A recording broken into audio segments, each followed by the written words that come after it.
तो इनकी कहानी इन्हीं की ज़ुबानी सुनिए। जब हम कोई मुकाम हासिल कर लें तो मुकाम को हासिल करने के पीछे सिर्फ हमारी मेहनत नहीं होती है, इसके पीछे एक बहुत बड़ा सपोर्ट सिस्टम होता है। 6-7 साल लग गए यहाँ तक पहुँचने में। तो ये कि ये कभी डगमगाना मत, मेहनत और पेशेंस, बाकी मंजिल कदम चूमेगी आपके भी। कभी भी अपने जो परिस्थितियाँ हैं या जो कंडीशंस हैं उनको ब्लेम कभी ना करें। चलिए, तो हम शुरू करेंगे। उससे पहले 3 भैया आपसे मिलने आए हैं जो इस बार सिलेक्ट हुए हैं। केवल उनसे 2 मिनट मिल लीजिए। उनका उत्साहवर्धन आप कर दीजिए, वो आपका करेंगे। बस 5 मिनट, फिर हम बातचीत शुरू कर देंगे, ठीक है? बुलाइए कौन कौन साथी हैं हमारे। आइए, ताली बजाइए जोर से।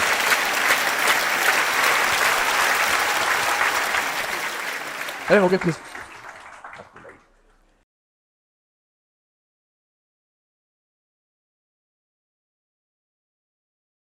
ये कल आप मेरे से शायद 6 बच्चे थे कल। हाँ, अभी दरअसल अधिकांश लोग दिल्ली से बाहर अपने अपने घरों में हैं, तो जैसे जैसे वो आएंगे फिर आपसे मुलाकात करेंगे। मेरी क्लास तो आज और कल आपके साथ है। कल भी शायद कुछ बच्चे आएंगे, नहीं तो उसके बाद फिर मैं जिस बैच में जाऊंगा वहाँ मुलाकात कर लेंगे। तो ये जो हमारे 3 साथी हैं, इनमें से 2 का वैकल्पिक विषय इतिहास है, एक का हिंदी साहित्य है। कल जो आए थे उन्होंने बताया सब अपना विषय। हाँ, तो इनकी कहानी इन्हीं की ज़ुबानी सुनिए। कल मेरी इनसे लंबी मुलाकात हुई और वो बहुत ही रोचक कहानी के साथ है। आप बता देंगे? मैं बताऊँ थोड़ा सा। ये राजस्थान से हैं, बाड़मेर से। राजस्थान वाले खुश हो गए कि चलो हमारा इलाके से है। और इनके पिताजी राजनीति में हैं, काफ़ी सक्रिय व्यक्ति हैं, वहाँ विधायक भी रहे हैं, एक राज्य स्तरीय आयोग के चेयरमैन रहे हैं शायद अभी भी। तो उनकी इच्छा थी कि मेरे बच्चों में से एक पॉलिटिक्स में जाए, एक सिविल सेवाओं में जाए। तो इनका भाई पॉलिटिक्स के रास्ते में ठीक चल रहा है, जल्दी ही अखबारों में देखिएगा। और इनको जिम्मेदारी दी गई कि तुम सिविल सेवाएं संभालो, ताकि मुख्यमंत्री और मुख्य सचिव दोनों एक परिवार से ही। 25 साल बाद तो इन्होंने बड़ी मेहनत की और इस बार झंडा गाड़ दिया है। प्रॉपर आईएएस इस बार नहीं मिल पाएगा, तो फिर से इस बार एग्ज़ाम देके कोशिश करेंगे तीनों साथी हमारे कि अगली बार प्रॉपर आईएएस में झंडा गाड़ें और मसूरी में राज्याभिषेक करवाएं अपना 2 साल के लिए, ठीक है? तो तीनों, आप तो बहुत छोटे हैं ना, तीनों भैया अपनी अपनी बात बताएंगे, आपको अपनी अपनी कहानी सुनाएंगे और फिर आप, ये दरअसल आपका उत्साह बढ़ाने आए हैं, आप इनका बढ़ा दीजिएगा बदले में। तो ऐसी दुनिया चलती है, पारस्परिकता से। लीजिए। नमस्कार साथियों, मेरा नाम है अशोक सोनी। इस बार सिविल सर्विस में मेरी 793 रैंक आई है और मैं राजस्थान के एक छोटे से गांव से आता हूं, बेरासर से। और मैंने अपनी प्रारंभिक शिक्षा भी अपने गांव से ही कर रखी है। और मेरे पिताजी किसान हैं और उसके साथ साथ अपना काम भी करते हैं। और ग्रेजुएशन मैंने अपने राजस्थान से कर रखी है।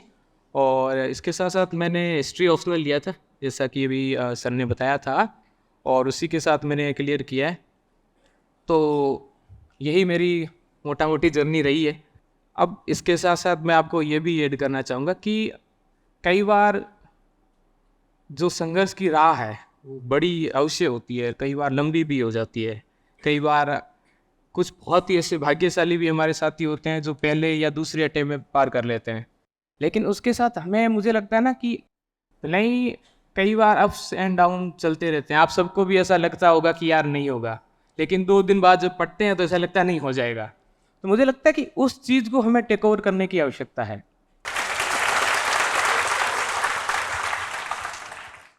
ये बहुत डरा हुआ है आप समझो। बाहर में जब तीनों से मिला, इनकी फैमिली से मिला, तो मैंने कहा दिल धक धक तो नहीं कर रहा क्लास में जाने को लेकर। तो ये तो कॉन्फिडेंस में थे पूरे फुल एकदम कि नहीं कोई दिक्कत नहीं है। वो भी कॉन्फिडेंस में। नेताजी हैं तो उनको तो इलेक्शन रैली वैली का पुराना अनुभव है। ये पीछे भाग रहे थे के साथ। अब ये इनसे कह रहे कि आप बोलो पहले। यही कहा ना, अरे डरो मत यार, बोलो, कल को तुम पूरा जिला संभालोगे। ये तो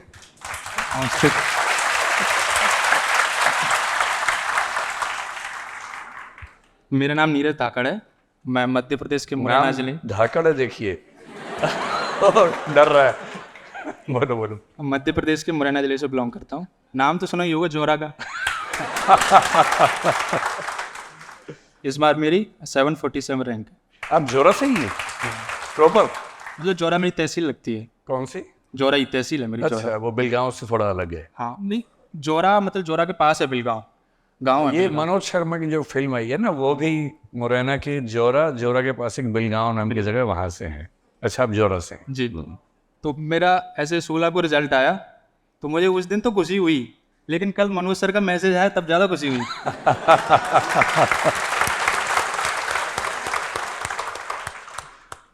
और ये मेरा 5वां प्रयास था। इसके पहले 4 में पीटी में फेल हुआ हूँ, और पीटी में ऐसा वैसा फेल नहीं, दोनों में फेल। GS president. और मुद्दे की बात तो ये है कि पहला और दूसरा प्रयास में मैंने देखा ही नहीं कि मैं किस में फेल हूँ। तीसरे और चौथे प्रयास में मैंने देखा कि यार ये दोनों में फेल हो रहा हूँ। तो मैं सोचा अब तो कुछ करना पड़ेगा, पढ़ना पड़ेगा मतलब।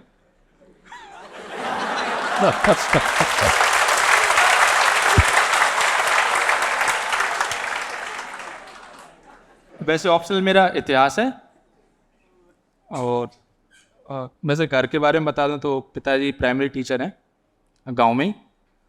तो वैसे फाइनेंशियली ज़्यादा कुछ ऐसा हुआ नहीं कि उन्होंने कभी प्रेशर डाला हो, बोलता पढ़ता रहे। और 2022 में मेरा नेट जेआरएफ हो गया, तो मुझे लगा यार कोई नहीं, असिस्टेंट प्रोफेसर और पीएचडी कर लेंगे। तो एक तो वो खुल गया। बाकी ऐसे ही संघर्ष चलता रहा। और एक और बात बताऊं, जैसे मैं मॉक देने गया था दृष्टि में, तो मैं सर को पहली बार देखा। मैं सामने से, वैसे वीडियो में देखता था वैसे। हाँ, तो एथिक्स भी मैंने ऐसे ही ऑडियो वीडियो वाली की थी, तो उसमें भी तो फिर मैंने सामने से देखा, मैंने अब बोलूँ क्या मैं सामने से मॉक में। भाई मैं तो वहाँ हिल गया, मतलब मैं बोलूँ क्या सामने से। अब सामने से क्वेश्चन दाग दिया, वो भी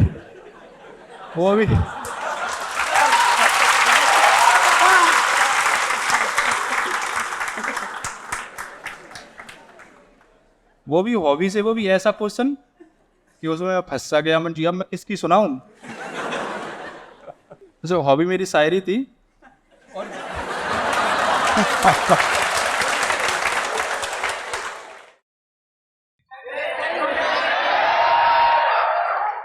मैंने वैसे अभी लिखी 2-4 दिन पहले, वो सुना देता हूँ।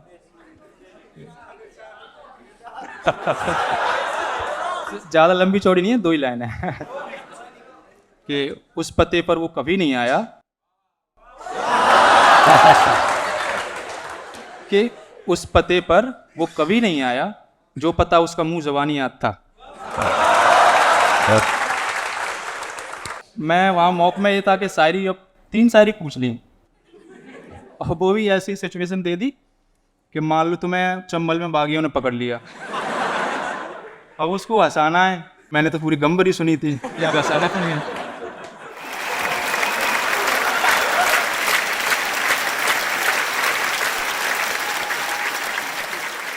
आज सारे सुपरस्टार ने देखी है ना। अब मैं सोच रहा हूँ, मुझे लगा कि ऐसा क्वेश्चन आता है कि जनरली ये पूछेंगे कि आपका फेवरेट शायर कौन सा है, आपकी लिखी हुई एक आध सुना दो। तो वैसे मैं सब रटा के गया था, मुझे अपनी भी याद कर ली 1-2, मैं सुना दूंगा। लेकिन फिर लास्ट में एक आध और पूछ ली, कंपैरिजन करवा दिया, मैंने बोल दिया जो था। बाकी एक और है कि मैंने ये देखा है कि मैं सबकी वीडियो डबल स्पीड में या 1.5 की में देखता हूँ। मैं अभी मेरा मतलब प्रीलिम्स हुआ है, 5वीं प्रयास में पहली बार प्रीलिम्स हुआ, तो मुझे लगा अभी ऐसे तो करना ही है। अब उस क्लास में ऐड हो गया, तो मैं मोबाइल में देख रहा, मैं सोच रहा हूँ डबल की में करूँगा तुरंत हो जाएगा। अब 1.5 की में देखो तो समझ से बाहर। मैंने आराम से चलने दो अब, और फिर लुत्फ़ भी, मतलब मज़ा तो आता ही है आप क्लास में सर की में। तो ऐसे मैं आराम से ऐसे देख रहा था। तो ये गलती कभी मत करना कि प्रकाश सर की आप वीडियो देख रहे हो तो डबल स्पीड पकड़ के देखो। और बाकी संघर्ष बड़ा, मतलब 6-7 साल लग गए यहाँ तक पहुँचने में। तो ये कि कभी डगमगाना मत, मेहनत और पेशेंस, मतलब पेशेंस इंग्लिश में बोल दिया, धैर्य। मेहनत और धैर्य दोनों बनाए रखना, बाकी मंजिल कदम चूमेगी आपके भी। थैंक यू फॉर आइए, डर लग रहा है? हेलो। जैसा कि सर बता रहे थे, कल ही सर से शाम में मिल रहे थे, तो सर से बात हुई, फिर परिवार का और बैकग्राउंड का जिक्र छेड़ा तो राजनीति की बातें स्टार्ट हो गई। तो सर ने सिलेक्शन के बारे में तो पूछना ही छोड़ दिया, पॉलिटिक्स पे ही बोला राजस्थान में क्या चल रहा है। तो अच्छा लगा, पहली बार सिलेक्शन के बाद सर से मिल रहे थे, अच्छी फीलिंग थी। हर किसी का जो भी एस्पिरेंट है उसका ड्रीम होता है कि सिलेक्शन के बाद विकास सर से मिलेंगे एक बार, मतलब हिंदी मीडियम का स्पेशली हम लोगों का तो होता ही है। तो अच्छा लग रहा था कल। और मेरा बैकग्राउंड बता देता हूँ, मेरा नाम पूरन है, मैं राजस्थान के बाड़मेर ज़िले का समदरी गांव है, वहाँ से आता हूँ। और पिताजी शुरू से राजनीति में थे, तो वहाँ से एक प्रेरणा थी कि यार कुछ करना है, लेकिन राजनीति में इंटरेस्ट था नहीं। वहीं से शुरुआत हुई और फिर मैंने बीटेक किया है इलेक्ट्रॉनिक्स में, और वहाँ से फिर मैंने सोचा कि आईएएस की तैयारी स्टार्ट करते हैं। तो शुरू में ये था कि यार इंग्लिश मीडियम से ही सिलेक्शन हो रहा है, सबका ये था कि यार हिंदी माध्यम से सिलेक्शन नहीं हो रहे। तो मैंने 2 अटैम्प्ट शुरुआती जो थे वो मेंस जो है इंग्लिश मीडियम में ही दिए, लेकिन पता चल गया इंग्लिश में होगा नहीं भाई। ऐसे दिया तो सिर्फ 100 नंबर आए। तो मुझे लगा कि यार बहुत कम मेहनत के साथ हिंदी में मैं दे सकता हूँ, जो क्योंकि हमारे अंदर बहुत होता है ये इन्फीरियोरिटी कॉम्प्लेक्स हिंदी वालों में कि यार हमारी जो हिंदी है उससे सिलेक्शन नहीं होगा। लेकिन मैं बता देता हूँ कि 2 बार जो पिछले मैंने मेंस दिए है वो दोनों हिंदी से दिए, इंग्लिश से स्विच करके, और दोनों में मेरा इंटरव्यू कॉल हुआ है और इस बार तो सिलेक्शन भी हुआ है। तो आपको कहीं पे भी ये इन्फीरियोरिटी कॉम्प्लेक्स नहीं रखना है कि यार हिंदी माध्यम से लोग चयनित नहीं हो सकते। इंग्लिश का एक सिर्फ हवा है, स्ट्रेटेजी जरूर हमको बदलनी पड़ेगी जहाँ भी है, क्योंकि हमारा प्रॉब्लम ये आ रही है कि प्री और सीसेट के स्टेज पे हम फेल हो जा रहे हैं। तो जब मेंस देंगे ही नहीं तो सिलेक्शन होगा ही नहीं। तो बाकी तो विकास सर समझाते रहते हैं। इस बार बहुत सारे जो अलग अलग क्रांतिकारी इनिशिएटिव सर ने लेना चाह रहे थे कि यार हम लोग ज़्यादा सिलेक्शन बढ़ाएंगे, लेकिन ठीक है वो प्रीलिम्स ही इस बार इतना ड्रास्टिक था। सीसेट में तो मैं आया तो मैं तो फेल मान लिया था, मतलब घर से फ़ोन आया कि कैसा हुआ एग्जाम। मैंने कहा बात ही मत करो, बात मैं तो जा रहा हूँ कि बाहर फ़ोन स्विच ऑफ कर दिया। मैंने कहा होना ही नहीं है कैसे, लेकिन रिजल्ट आया तो लकीली सिलेक्शन हो गया। ये सारी डेस्टिनी की बातें होती है, जो लिखा हुआ है वो होगा ही। और अच्छा लगा सर, इस बार फाइनली पहुंच गया हूँ। तो रैंक मेरी 885 है, लेकिन जो भी एक बार अंदर घुसने की फीलिंग भी बहुत अच्छी होती है। मुझे लग रहा है कि हम सफल हो जाते हैं तो पीछे के सारे संघर्ष जो है हमारे जो है वो कामयाब हो जाते हैं। घर वालों की खुशी देख के, फ्रेंड सर्कल विशेष रूप से, जब हम असफल होते हैं तो हम अकेले होते हैं। तो मैं कई बार जब फेल हो गया था पिछली बार 21 में, तो मेरे साथ मनोहर दान जी सारन थे जिन्होंने फर्स्ट अटैम्प्ट में इंटरव्यू दे रखा था। तो हम दोनों ही फेल हो गए। अब क्या करें, लास्ट 4 दिन बाद ही प्रीलिम्स का एग्जाम था, तो कुछ समझ में नहीं आता है क्या किया जाए। मतलब एक तो पढ़ते भी नहीं है, सबको लगता है जब इंटरव्यू दे रहे होते हैं सबको लगता है यार इस बार सिलेक्शन हो ही जाएगा, इस बार तो फोड़ देंगे, लेकिन रिजल्ट आया नॉट फाउंड। तो फिर हम लोग यहाँ से जयपुर गए वापस प्रीलिम्स का एग्जाम देने। तो ऐसा लग रहा था कि यार जीवन खत्म हो गया है, ऐसा लग रहा था कुछ भी नहीं हो पाएगा यार, क्या करेंगे। फिर से इतनी उम्मीदें थी घर वालों की, सबकी। तो फिर वापस एक तो बार तो दिल्ली से मैं छोड़ के चला भी गया, लेकिन फिर से दोस्त आपके इसीलिए महत्वपूर्ण। मैं ये चीज़ इसलिए बताना चाह रहा हूँ कि आपकी लाइफ में मोटिवेशन होना बहुत ज़रूरी है। दोस्तों ने, फैमिली ने बहुत सपोर्ट किया उन लोगों ने, यार कि क्या हो गया, मतलब फेल ही तो हुए हैं, लाइफ खत्म नहीं हुई है, तो फिर से आओ, फिर से ट्राई करो। उन लोगों ने मेरे लिए यहाँ पे रूम अरेंज किया, सारी प्रॉब्लम्स थी, खाने का बोला भाई तुझे कुछ नहीं करना, तू तैयारी कर चुपचाप, बाद में निकलेगा, इस बार वापस तैयारी के साथ दे। तो लकीली उन लोगों का सपोर्ट, मैं ये जो मोमेंट है, अगर मैं उनका थैंक यू नहीं कहूँगा तो मुझे लग रहा है जस्टिफाई नहीं होगा। उन सबको, जो भी दोस्त मेरे साथ थे, वो अमित अभी भी रील बना रहा वहाँ से, तो उसने बहुत सपोर्ट किया। मेरा भाई विक्रम, क्योंकि मैं यहाँ पे था और पीछे घर की सारी जिम्मेदारियाँ मेरा छोटा भाई होते हुए भी उसने संभाली, उसका थैंक यू। मेरे मम्मी पापा जिन्होंने सपोर्ट, मतलब मम्मी पापा तो सबके सपोर्ट करते हैं, वो अनवेवरिंग फेथ आप में दिखाएंगे। आप गलत कर लोगे, उनको पता है नहीं भी पढ़ रहे, वो बोलेंगे नहीं मेरा बेटा हो जाएगा, वो हो जाएगा, तू बस पढ़ता रहे। तो उन लोगों ने जितना भी सपोर्ट किया है उन सबको थैंक यू, जिन लोगों ने भी। और फिर से एक बार ट्राई करेंगे, सर ने कहा है कि भाई यहीं पे रुकना नहीं है, इस बार फिर से मेहनत के साथ, नई स्ट्रेटजी के साथ तैयारी करनी है, रैंक इंप्रूव करना है। और थैंक यू दृष्टि का जो मेंटरशिप प्रोग्राम था उसको भी मैं कहना चाहूँगा, हम सब लोग उसी में थे, तो उसने राइटिंग स्किल्स में, मेंस प्रोग्राम में बहुत हेल्प किया। सर का जो है इनपुट हर स्टेज पे मिलते रहे।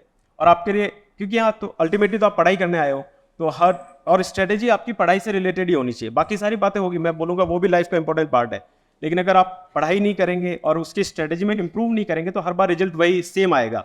तो मैंने पिछली बार के स्ट्रेटेजी थी उससे इंप्रूव किया, तो इस बार रिजल्ट थोड़ा बदला है। इस बार और सर कुछ बताएंगे या जो भी होगा उससे और इम्प्रूव होगा। और लास्ट में यही कहना चाहूँगा कि 1000 बर्फ गिरे, लाख आंधियाँ आए, वो फूल खिल के रहेंगे जो खिलने वाले हैं। तो कोई भी परिस्थिति आए, आपको हिम्मत नहीं हारनी है, सीरियसली रहना है, साथ में साथ लाइफ को एंजॉय भी करना है, ठीक है। आईएएस कोई ड्रीम मत, ऐसा नहीं है कि सिर्फ आईएएस ही लाइफ है, आपको खुद को हौसला बनाए रखना है, चीज़ें करनी है। और इंटरव्यू की स्टेज पे विशेष रूप से हम हिंदी मीडियम के छात्र हैं, तो मैं टैफ का फॉर्म जब भर रहा था तो यार हमारे हॉबीज़ में और इंटरेस्ट में बहुत प्रॉब्लम आती है, और हम मैन्युफैक्चर्ड हॉबीज़ बना लेते हैं, और इंटरव्यू के स्टेज पे हमारे कम मार्क्स आते हैं। तो अपने साथ साथ हॉबी डेवलप करते रहिए। अगर कोई कॉलेज के लेवल पे है, ग्रेजुएशन में अभी है, फाइनल में होगा, तो आप जो एक्स्ट्रा करिकुलर एक्टिविटीज़ है उसमें पार्टिसिपेट कीजिए। पढ़ाई के साथ साथ वो बहुत इंपॉर्टेंट है। आप कुछ क्रिएटिव करेंगे तो वो आपकी पर्सनैलिटी में झलकेगा वहाँ इंटरव्यू के स्टेज पे। और हम प्री और मेंस तो पास कर जाते हैं, लेकिन इंटरव्यू के स्टेज पे जाते ही हम सब लोगों का कॉन्फिडेंस चेहरे पे दिखता है, और वो बोर्ड को साफ नजर आता है कि यार ये डरे हुए लोग आ रहे हैं। हमको डरना बिल्कुल भी नहीं है, अपने आप को ऐसा बनाइए, जो भी स्किल है आपकी, कैसे भी स्किल हो। इनफैक्ट जो मेरे जो फ्रेंड थे मनोज जी, उनकी स्किल थी कैमल राइडिंग। तो मतलब जो भी आप गांव की आ रहे हैं, जैसे भी आ रहे हैं, जैसे भी स्किल है उसको डेवलप कीजिए, लाइफ को थोड़ा डाइवर्सिफाई कीजिए, तनाव कम होगा उससे। तो यही चीज़ें थी ना, मुझे लगता है कि बाकी ऑल द वेरी बेस्ट। इस बार आप प्रीलिम्स सब लोग देने वाले होंगे अपने हिसाब से। अच्छा, अगले साल देंगे, तो अगले साल के लिए आपको ऑल द वेरी बेस्ट। बाकी कोई भी दिक्कत है सर आपके लिए खड़े हैं। Sir thank you so much. अब मैंने इन तीनों बच्चों से कहा है कि इस बार तो सिलेक्शन हो गया, अच्छी बात है, लेकिन प्रॉपर आईएएस नहीं मिला है, तो ये भी तैयारी करेंगे, अभी फ्री नहीं हुए हैं। तो आप इन सबको शुभकामनाएं दीजिए कि अगली बार प्रॉपर आईएएस बने और आपका रास्ता साफ करें, ताकि उससे अगली बार फिर आपका रास्ता साफ हो गए, है ना। अब आप में से किसी एक बच्चे को बुलाते हैं, किसको बुलाया जाए? रुको रुको रुको रुको रुको, अच्छा आप आ जाओ, आप आ जाओ। आप तीनों भैया को बुके दीजिए।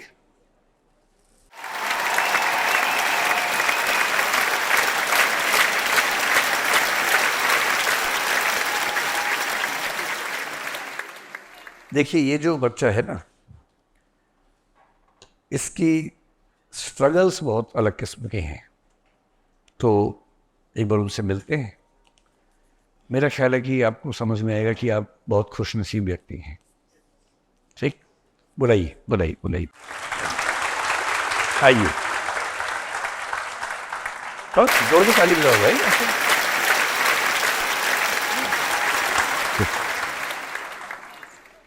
ये हैं पवन कुमार, और अभी मीडिया में छाए हुए हैं, आपने शायद कहीं ना कहीं देखा भी हो, नहीं तो सामने देखिए ना, मीडिया में क्या देखना है, सामने देखिए।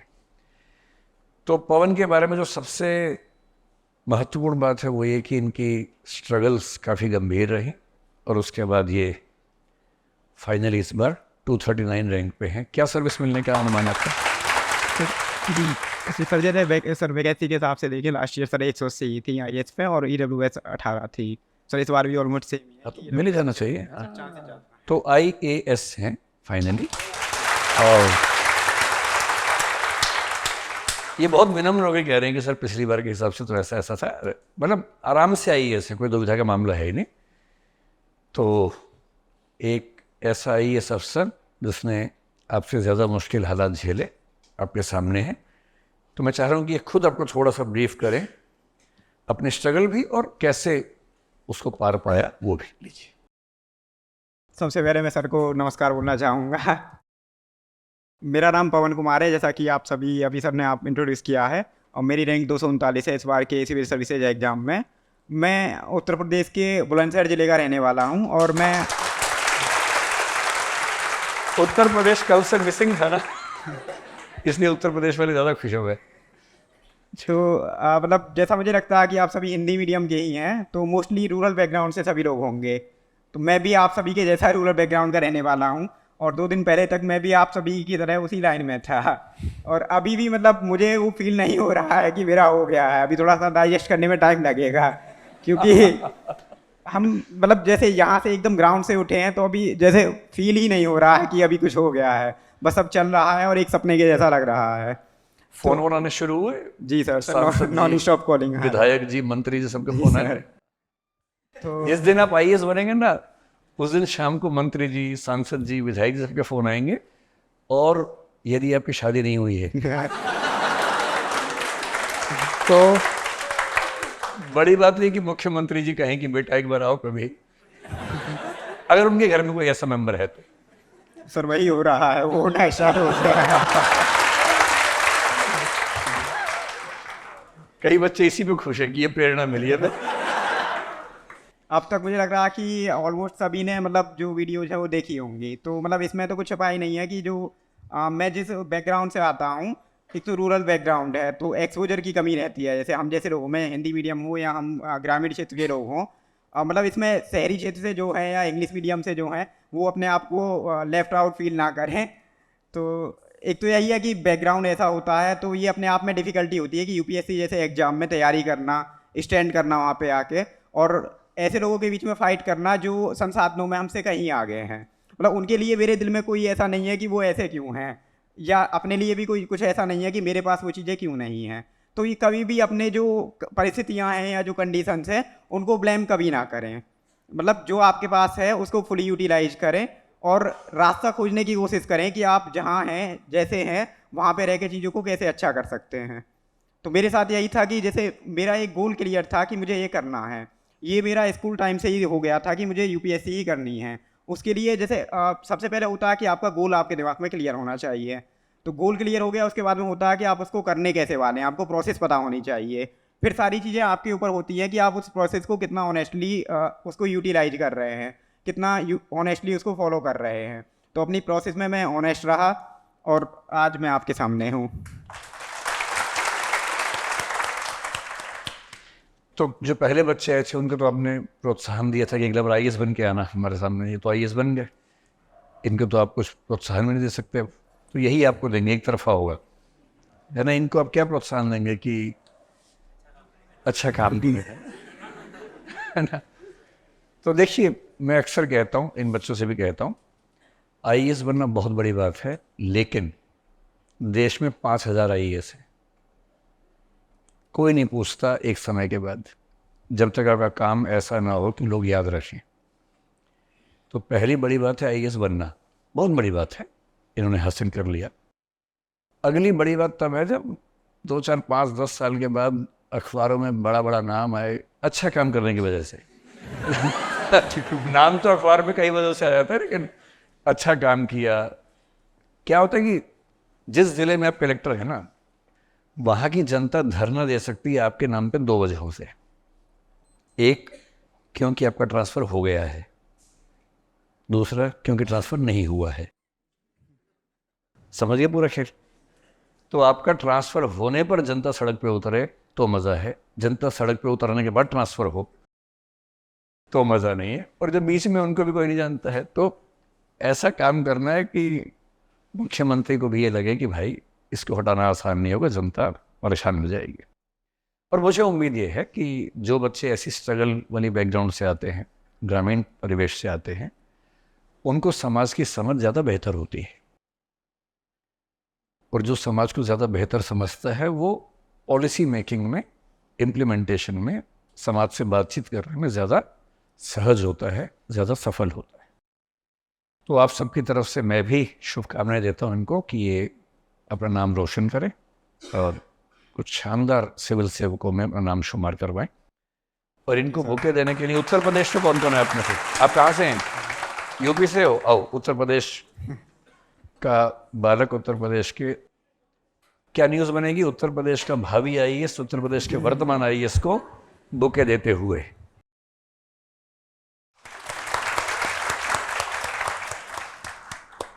खूब शुभकामनाएं और अच्छे से ज्वाइन कीजिए, आगे बढ़िए।